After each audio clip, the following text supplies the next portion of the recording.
আজকে আমি আপনাদের এমন কিছু বিষয় শিখিয়ে দেব মূলত যাদের মানসিক সমস্যা রয়েছে, যারা অ্যাংজাইটিতে রয়েছে, যাদের ওসিডি প্যানিক অ্যাটাক হয় বা প্যানিক ডিসঅর্ডারের সমস্যা রয়েছে, বা যাদের ফোবিয়ার কারণে বিভিন্ন জায়গায় যেতে পারছে না, কোনো মানুষের মৃত্যুর খবর শুনতে পারে না, তাদের জন্য আজকের এই ভিডিওর কথাগুলো সব থেকে বেশি গুরুত্বপূর্ণ।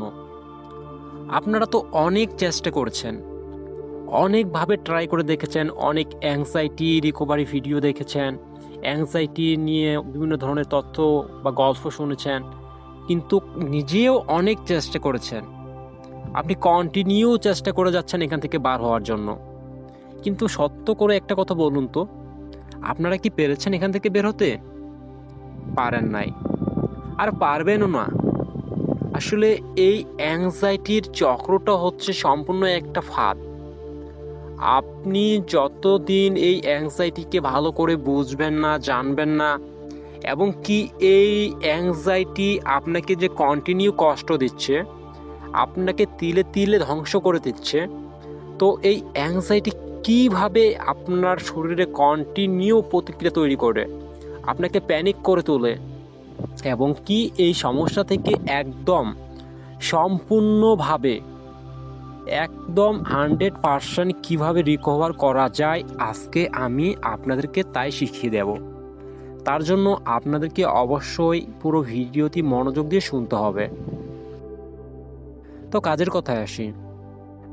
দেখুন, এই যে অ্যাংজাইটি, আসলে এই সমস্যাগুলো এমন একটা সব প্রবলেম বা এমন একটা সমস্যা যে 8-10টা স্বাভাবিক সমস্যার মতো এই সমস্যাগুলো না।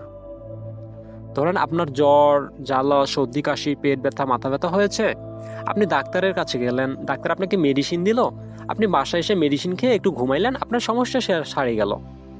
কিন্তু অ্যাংজাইটি বা ওসিডি প্যানিক ডিসঅর্ডার এগুলোর ক্ষেত্রে হয় না। এই ট্রিটমেন্টটা হচ্ছে একটু ভিন্ন ধরনের হয়।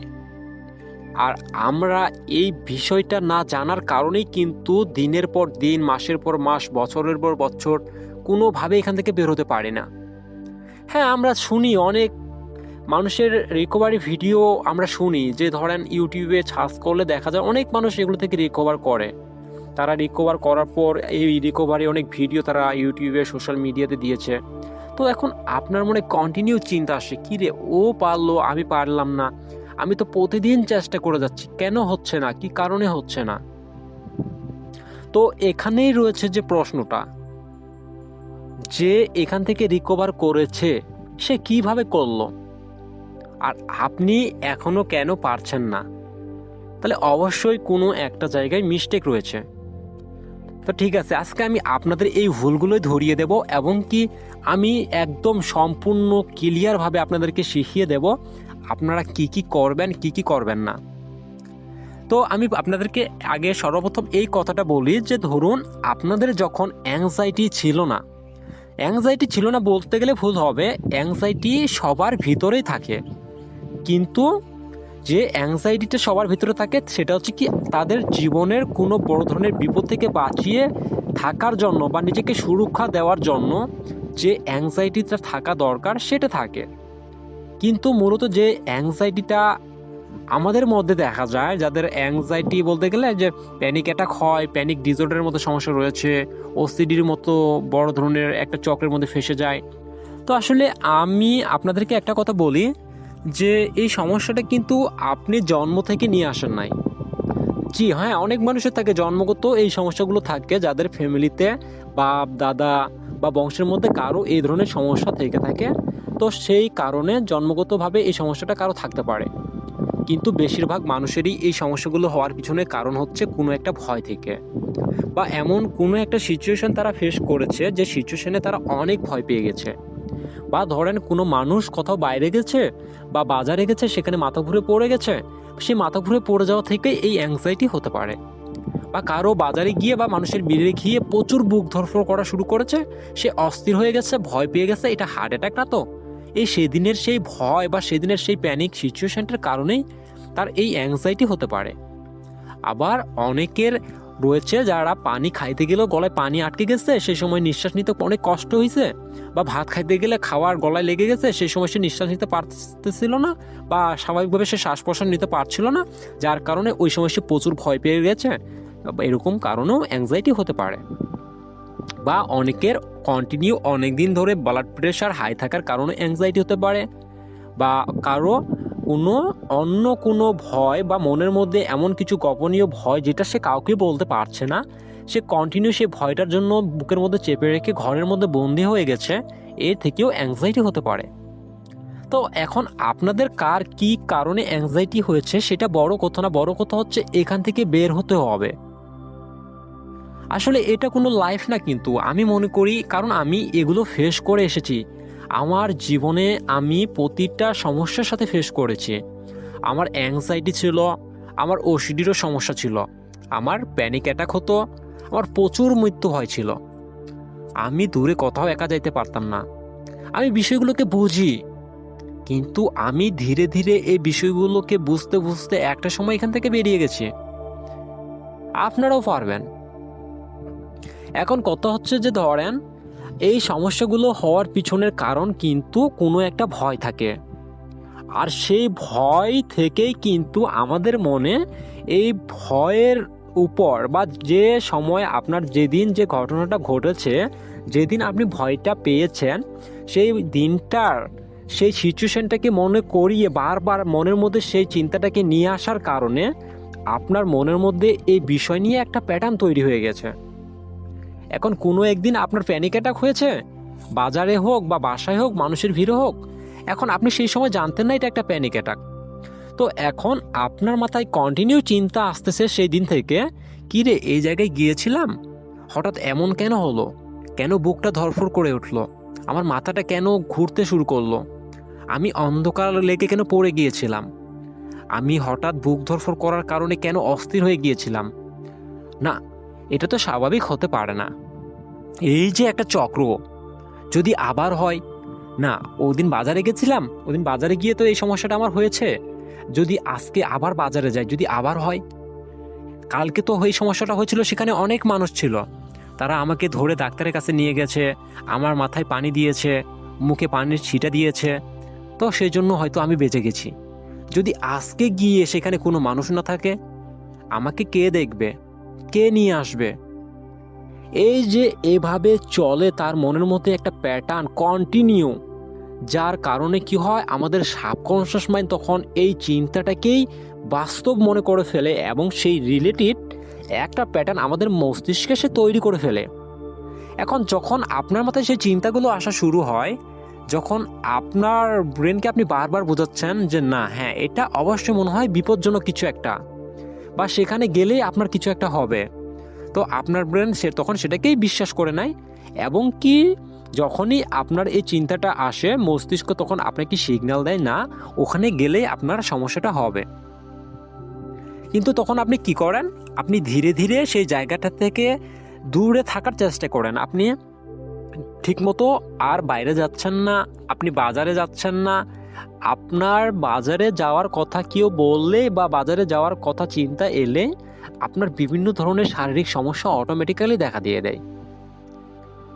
তো এখন কথা হচ্ছে, আপনি যদি কোনো একদিন মনের ভয়েও বাজারে গিয়েও থাকেন, আপনি দেখবেন বাজারে যাওয়ার সাথে সাথে আপনার হাত পা কাঁপা শুরু হয়ে গেছে, আপনার অস্থির লাগা শুরু হয়ে গেছে, আপনার মাথা কেন জানি মনে হচ্ছে ঘোরাচ্ছে, আপনার মনে হয় এখনই আপনি অজ্ঞান হয়ে পড়ে যাবেন।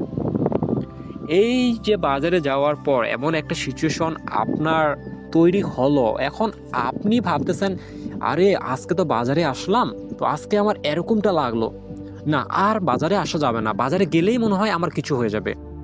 এখন বাজারটাই হয়ে গেল আপনার কাছে একটা বিপদের জায়গা। তো এখন কথা হচ্ছে, আমি যদি বলি আপনি যে বাজারে গেছেন, সেই বাজারে কি আপনি ছাড়া আর অন্য কোনো মানুষ নেই? অবশ্যই, কিন্তু আপনি ছাড়া হাজার হাজার শত মানুষ সেই বাজারে রয়েছে। নাকি এমনটা যে বাজারে আপনি গেছেন সেখানে কোনো প্রকার অক্সিজেন নেই? দেখুন, এখানে এমনটা না যে আপনি বাসায় থাকলে অক্সিজেন পাচ্ছেন, বাজারে গেলে অক্সিজেন পান না। সমস্যাটা আপনার বাজারে না, সমস্যাটা হচ্ছে আপনার বাসায়।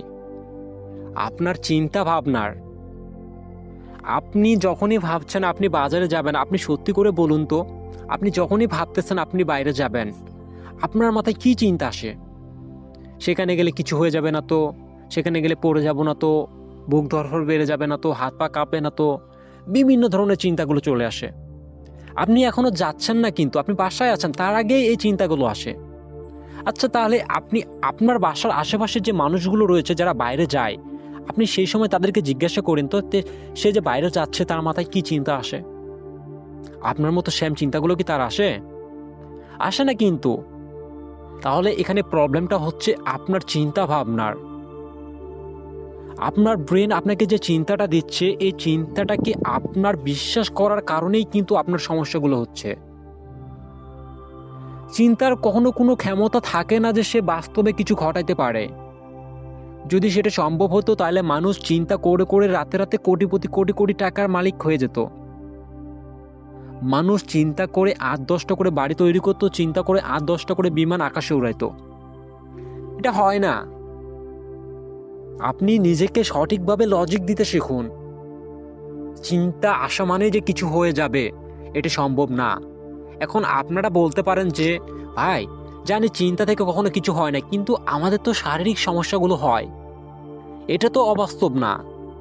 জি, শারীরিক সমস্যাগুলো হয়, এটা আসলে বাস্তব এবং কি কষ্টটাও বাস্তব। কিন্তু এই শারীরিক সমস্যাগুলোকে যদি আপনি নিয়ন্ত্রণ করতে চান, তাহলে এটা আরও বাড়বে। কারণ সমস্যাগুলোকে নিয়ন্ত্রণ করতে গেলে আপনাকে আগে সেই সমস্যাটার দিকেই ফোকাস দিতে হয়। আপনি যত আপনার শরীর বা আপনার বডিকে স্ক্যানিং করবেন, তত আপনার সমস্যাগুলো বাড়বে। আপনার শরীরের প্রতি মনোযোগ বাড়বে। সবসময় শুধু মনে হবে শরীরে কিছু হচ্ছে না তো, বুকে কোনো চিনচিন ব্যথা হচ্ছে না তো, পেটের মধ্যে ব্যথা হচ্ছে না তো, মাথা চাপ ধরে থাকছে না তো। আপনার বিভিন্ন ধরনের সমস্যা স্ক্রিনিং করা শুরু হয়ে যাবে তখন। এটা করবেন না। আপনাদের যাদের এই ধরনের ভয় রয়েছে, সেটা হোক দূরে যাওয়া, বাজারে যাওয়া, মানুষের ভিড়ে যাওয়া, আপনারা প্রথমত নিজেকে একটা কথা বলুন, এতদিনে আমি যেটা ভেবেছি সেটা ভুল। আমার যে সমস্যাগুলো হচ্ছে এগুলো হওয়ার পিছনের কারণ হচ্ছে আমার চিন্তা ভাবনা। এখন আমি কি করব? আমি অবশ্যই আজ থেকেই আমি অল্প অল্প করে বাইরে যাওয়া শুরু করব। আপনি প্রথমত প্রথম দিন আপনি বাজারে যান, আপনি বাইরে যান, আপনি মানুষের ভিড়ে যান। আপনার প্রথম প্রথম যাওয়ার সময় অনেক কষ্ট হবে, অনেক সমস্যা হবে, অনেক ভয় লাগবে, কিন্তু আপনি জোর করে হলেও আপনি সেই চিন্তাগুলোকে গুরুত্ব না দিয়ে আপনি সেই জায়গায় চলে যান নির্দ্বিধায়।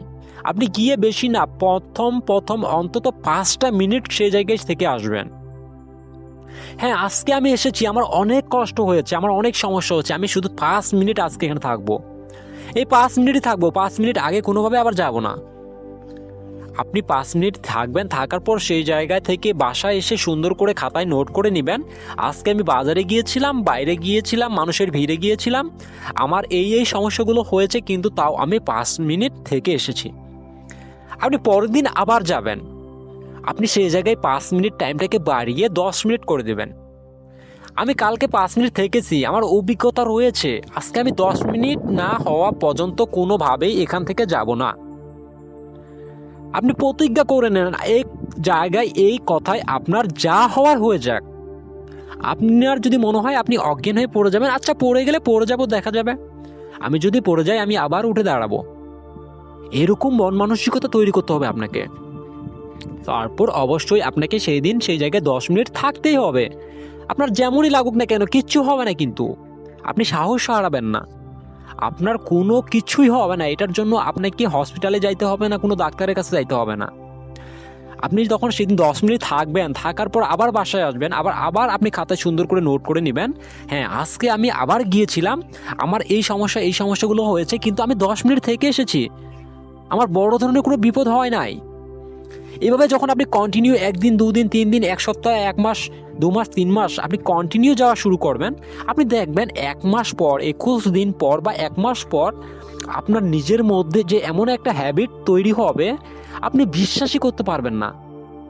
কারণ আপনার কাছে প্রতিদিনের একটা প্রমাণ রয়েছে, কারণ আপনি খাতায় নোট করে রেখেছেন।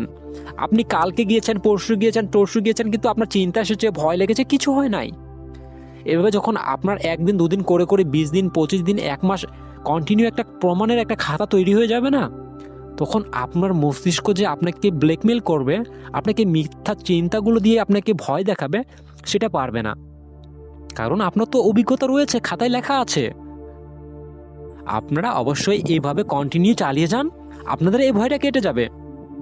বিশ্বাস না হলে আপনারা আজ থেকেই শুরু করেন। আমি কথা দিচ্ছি আপনারা এখান থেকে বেরিয়ে যাবেন।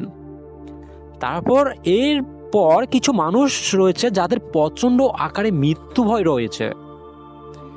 কোনো মানুষের মৃত্যুর খবর শুনতে পারে না, কোনো মানুষ মারা গেলে দেখতে যাইতে পারে না, বা কোনো খারাপ নিউজ শুনতে পারে না, অ্যাম্বুলেন্সের শব্দ শুনতে পারে না, কোনো খারাপ ঘটনা ঘটলে সেগুলো দেখতে যাইতে পারে না।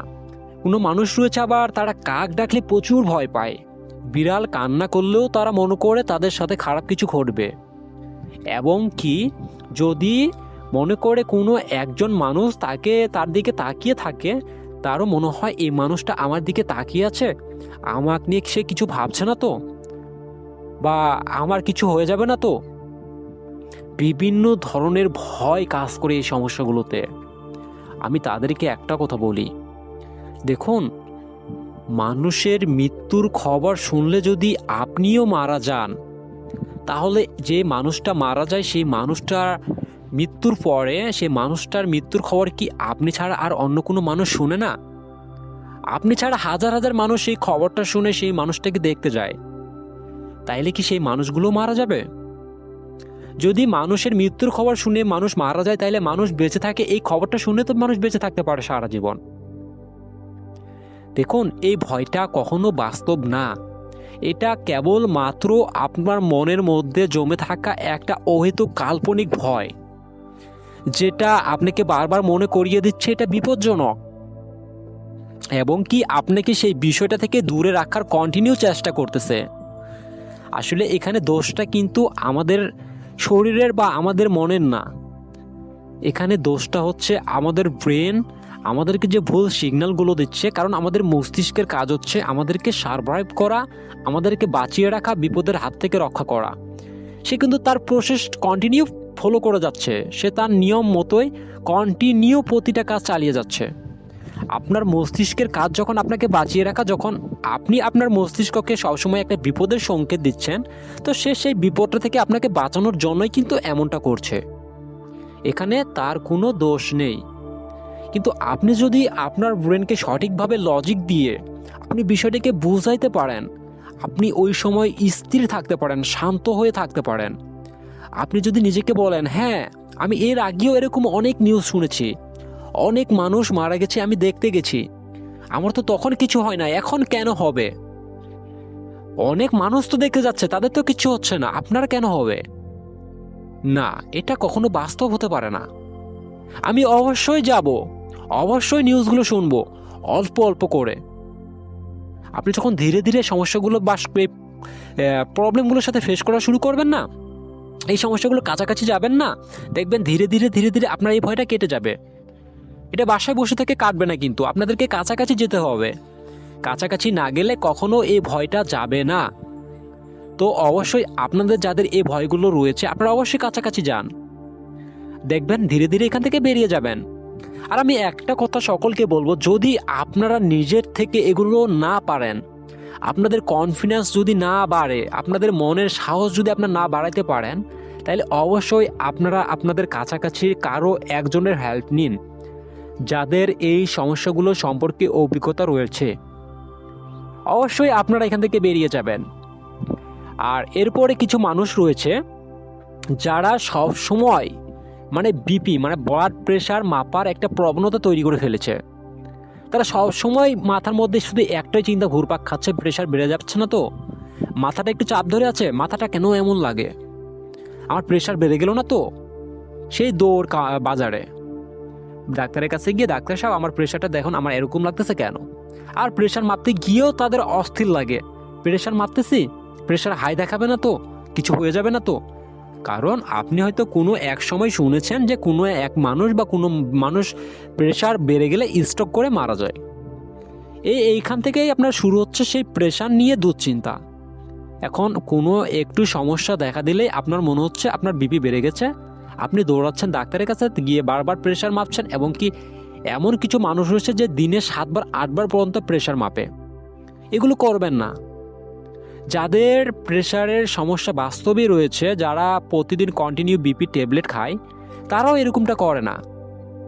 কিন্তু আপনি যেটা করছেন এটা কেবল আপনার মধ্যে থাকা যে ভয় বা আপনার মন যে আপনাকে ভয়ের চিন্তাগুলো দিচ্ছে সেগুলোকে বিশ্বাস করার কারণেই করছেন। আপনি যখন প্রেশার নিয়ে সবসময় দুশ্চিন্তা করবেন না, আপনার প্রেশার কিছুটা হইলেও সব সময় হাই থাকবে, এটাই স্বাভাবিক। কারণ আমরা দুশ্চিন্তা করলে, টেনশন করলে আমাদের প্রেশার সবসময় বেশি থাকবে, এটাই হচ্ছে বাস্তব। আমরা যখন দৌড়াই আমাদের রক্ত চলাচল কিন্তু তখন বেড়ে যায়, আমাদের হার্টবিট রেসপন্স তখন অনেক পরিমাণে বেড়ে যায়। কারণ আমাদের শরীর তখন ক্লান্ত ফিল করে, আমাদের শরীরের যে এনার্জিগুলো লস হয়, শরীর থেকে যে শক্তিগুলো অপচয় হয়, সেই এনার্জিটাকে আরও স্বাভাবিকভাবে নিয়ে আসার জন্য আমাদের শরীর কি করে, তার যে প্রক্রিয়াগুলো সেগুলোকে কন্টিনিউসে চালাতে থাকে। সেই শক্তিগুলোকে বা সেই এনার্জিটাকে স্বাভাবিকভাবে নিয়ে আসার জন্য সেটাকে আরও শ্বাস প্রশ্বাসের মাধ্যমে আমাদের শরীরে নিয়ে আসতে সাহায্য করে। আমরা যখন দৌড়াচ্ছি তখন আমাদের শরীর থেকে যে এনার্জিগুলো যাচ্ছে এবং কি সেই এনার্জিটা লস হওয়ার পর আমরা যাতে আরও নতুনভাবে এনার্জি তৈরি করতে পারি আমাদের শরীরে, সেই জন্য আমাদের ঘন ঘন শ্বাস প্রশ্বাস নিতে হয়। আর সেই ঘন ঘন শ্বাস প্রশ্বাসের জন্যই কিন্তু আমাদের বুক ধড়ফড় সবসময় বাড়তে থাকে। আমরা যত দৌড়াবো আমাদের হার্টবিট তত বাড়বে, তত আমরা ঘন ঘন শ্বাস নেব, আমাদের শরীরে পর্যাপ্ত এনার্জি তৈরি হবে। সেম বিষয়টা কিন্তু ঘটে আমাদের এই অ্যাংজাইটির ক্ষেত্রে। আমরা যখন অতিরিক্ত দুশ্চিন্তা করি, টেনশন করি, তখন আমাদের শরীর থেকে কিন্তু অনেক এনার্জি লস হয় এবং মস্তিষ্ক সেই এনার্জিগুলো লস করতে করতে একটা সময় ক্লান্ত হয়ে পড়ে। যার কারণে আমাদের অনেকেরই অ্যাংজাইটিতে অনেক দুর্বল লাগে, সকালে ঘুম থেকে উঠতে পারে না, বিছানা থেকে শুয়ে থাকে, বিছানায় মোবাইল চাপাচাপি করে, এই ভিডিও সেই ভিডিও বিভিন্ন ধরনের জিনিস তথ্য এগুলো গোছাগুছি করে, কিন্তু সে কন্টিনিউ কাজে যাচ্ছে না, বাইরে এক্সারসাইজ করতে যাচ্ছে না, ঠিক আছে, সে নিজের কাজকামগুলো মনোযোগ দিয়ে করতে পারতেছে না, এভাবেই তার লাইফগুলো চলে। কিন্তু এটা কখনো হয় না। আর কিছু মানুষ তো হার্টবিট মানে অ্যাংজাইটির মূল টার্গেটই হচ্ছে হার্ট, মানে বুক ধড়ফড় বিষয়টা অ্যাংজাইটি সব থেকে প্রধান কারণ।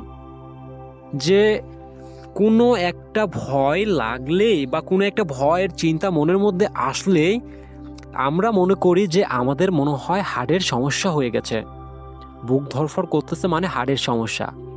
এবং কি সে তারপরে কি করে, ডাক্তারের কাছে গিয়ে বিভিন্ন ধরনের টেস্ট রিপোর্ট করে এবং কি বারবার ইসিজি করার পরও যদি ডাক্তার তাদেরকে বলে তাদের হার্টের কোনো সমস্যা নেই, হার্ট একদম নর্মাল রয়েছে, কিন্তু সেই মানুষটা বেচারা কোনোভাবে এটা বিশ্বাস করতে পারে না যে বাস্তবে তার হার্টের কোনো সমস্যা নেই। কারণ সে তো দেখতেছে যে বা সে বুঝতে পারে যে তার হার্টবিট সবসময় বাড়তে থাকে, সবসময় বুক ধড়ফড় করতেই আছে। ডাক্তার তাহলে মনে হয় আমার ভালোভাবে রিপোর্টটা ধরতে পারে নাই। এই যে বারবার হার্টবিটের দিকে ফোকাস দেওয়া, এটাই হচ্ছে মানসিক সমস্যার মূল টার্গেট। আপনি যত আপনার হার্টবিটের দিকে ফোকাস দিবেন না, আপনার হার্টবিট তত বাড়বে। বুক ধড়ফড় করা মানে যে হার্টের সমস্যা, এটা কখনো না। আপনি সবসময় ভয় পাচ্ছেন, আপনি দুশ্চিন্তা করতেছেন, টেনশন করতেছেন, এই জন্যই আপনার বুক ধড়ফড় করতেছে। বুক ধড়ফড় করতেছে আপনাকে বাঁচিয়ে রাখার জন্যই করতেছে, আপনার বড় ধরনের বিপদের বা আপনাকে ক্ষতির দিকে নিয়ে যাওয়ার জন্য না। আপনার বুক ধড়ফড় করতেছে আপনি যাতে দ্রুত ঘন ঘন শ্বাস, গভীর শ্বাস নিয়ে আপনার শরীরের থেকে যে এনার্জিগুলো লস হয় সেগুলো পূরণ করতে পারেন, তার জন্য করতেছে। আপনাদের যাদের এই সমস্যাগুলো রয়েছে, আমি সকলকে একটা কথা বলবো, দেখুন ভয় কেউই পাবেন না, কেউ ভয় পাবেনই না একদম। কারণ এই সমস্যাগুলো থেকে কোনো ধরনের কিছু হওয়ার সম্ভাবনা নেই। এটা সম্পূর্ণ একটা মনের সমস্যা। আপনারা সঠিকভাবে মনকে নিয়ন্ত্রণ করতে পারছেন না, আপনাদের চিন্তাগুলোকে সঠিকভাবে লজিক দিতে পারতেছেন না। সমস্যাগুলো হলে হুটহাট করে আপনি অস্থির হয়ে যাচ্ছেন, উত্তেজিত হয়ে যাচ্ছেন, আপনি নিজেকে শান্ত রাখতে পারতেছেন না, নিজেকে কন্ট্রোলে রাখতে পারতেছেন না। তো এই সময় এই সিচুয়েশনগুলোতে কিভাবে নিজেকে শান্ত রাখা যায়, এর জন্য কি করা দরকার? আপনাদেরকে অবশ্যই এই সময়গুলোতে মেডিটেশন করতে হবে।